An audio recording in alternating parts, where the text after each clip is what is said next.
Já jsem v té době chodil na vysokou školu a u mě učinili pokus jeden mě vyhodit ze školy, přestože jsem měl dobré vysvědčení, dobře jsem se učil, tak v roce 1971, já jsem byl v roce ještě 69, ještě než za Husáka zavřeli hranice, jsem byl na jazykovém kurzu ve Velké Británii a přivezl jsem si odtud takovou igelitovou tašku s anglickou vlajkou a tu jsem měl na koleji, na pokoji viset jako takový artefakt. A někdo to udal a řekl, že je to prvomájová provokace a já jsem byl pozván najednou zcela nečekaně k kárné komisi fakulty a prostě, že jsem provokoval a že chtěli mě vyhodit ze školy. No, tak vypadalo to docela vážně.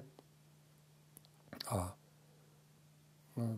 samozřejmě při tom všem, co se stalo bratrovi a ještě jak ti rodiče byli, tak to by byla taková dost jako těžká rána. Navíc já zdůraznuju, že jsem měl možná nejlepší známky v celém ročníku.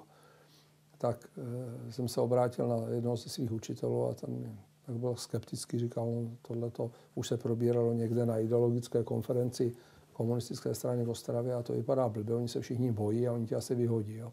Tak mě potom zachránil jeden z profesorů, starý pán, který jediný v té komisi kárné byl nestraníkem, protože to obvinění znělo jako protisocialistická provokace vyvěšením anglické vlajky.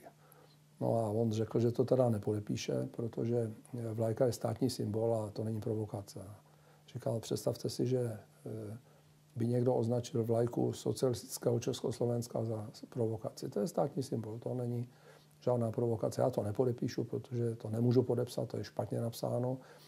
Jestli ho chcete vyhodit, tak ho nemůžete obvinit z něčeho, co nedává logický smysl. Jo. Tak to zřejmě zabralo a oni to potom se zřejmě trošku toho zalekli, když viděli, že mezi těmi ovcemi se tam objevil někdo, kdo projevil trošičku vlastního názoru a že to byl starý zkušený člověk a asi velká autorita na té škole, tak to mě zachránilo.